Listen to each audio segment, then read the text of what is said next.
For the third time in a row, I've been wrong in my predictions. I have lost my credibility. I know nothing about USC football. I predicted USC to lose 38-31 to LSU. USC wins 27-20. One of the better wins that I've seen as a USC fan. Very rewarding, especially. This is a game that we've been wanting to see for over 20 years, and finally it's here, or it was here, and SC comes out with a win. And I know there was a lot of talk back and forth if, SC, could they handle the physicality of the SEC, and USC has a soft and weak defense and all that kind of stuff. And I had my doubts as well. I from last year, it just wasn't fun to see, and even previously, and even before Lincoln Riley, the defense had its struggles. But to see in this first game, you could see that this team had improved. And I'm not saying they're elite or they're the best defense out there, but let's just say they're respectable now. And in LSU, I would say the same thing too. They played a fantastic. I thought they played a great game, and they just happened to lose. But I wouldn't take away anything from them. I still think they're a top 20 team. They just happened to come across a much improved USC team that not a lot of people were expecting. So great win with the let's say with SC, with the receiving core. I mean, Kyron Hudson was what a star.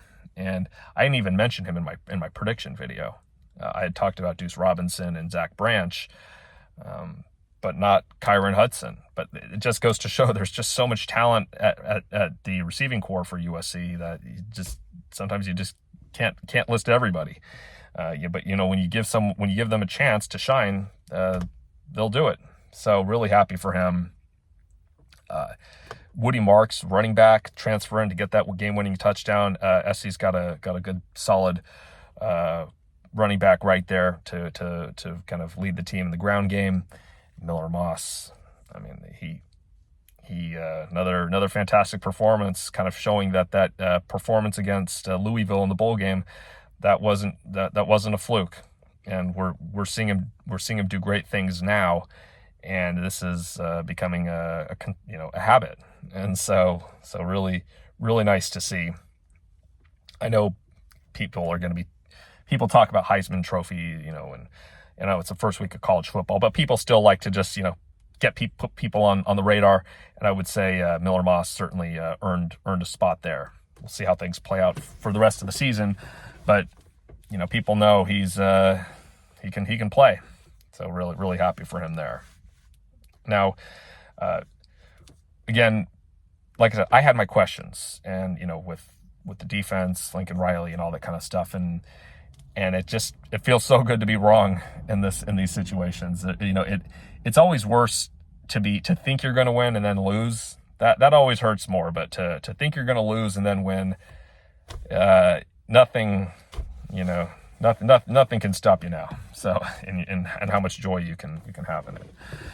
So, but looking ahead to the rest of the season, one of the things that, I look at games like Michigan coming up, and I would say that while I'm not going to say SC's going to win that game, with pure confidence, but I will say that I like their chances now much better than I would have thought in preseason, even starting last week. So what I thought could have been an 8-4 season, now, if depending on how things play out, could be a 9-3 season, but we'll see how things go there. But with LSU, I feel kind of bad for Brian Kelly, because I think he's a great coach. I do. I know for LSU fans, that's probably not something they really want to hear or think about, but I know, again, it hurts to lose 3 openings in a row or 5 in a row. But, to get double-digit win seasons and all that, that's hard to come by. Not all teams can do that. And, at least, especially, I guess, if you're talking about the SEC, and which for that reason alone makes this win over LSU that much better, because we would hear a lot of talk about the SEC, and I'm not going to take away anything from the SEC, because I'm just talking about, SC. I'm here celebrating SC getting a big win over a team like LSU. So I'm not going to be talking down on any conference or any team.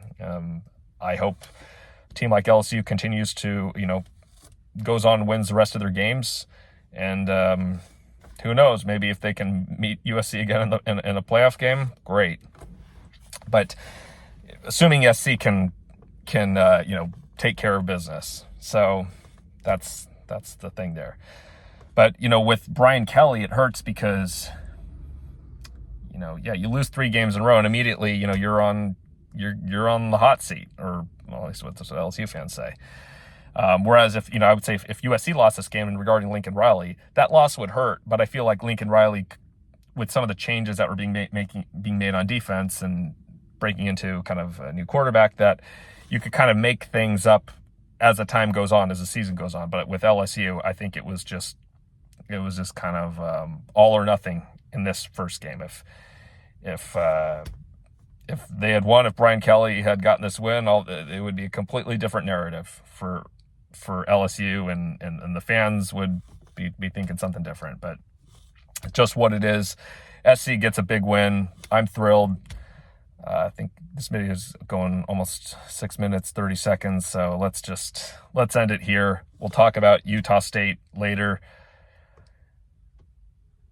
As always, fight on.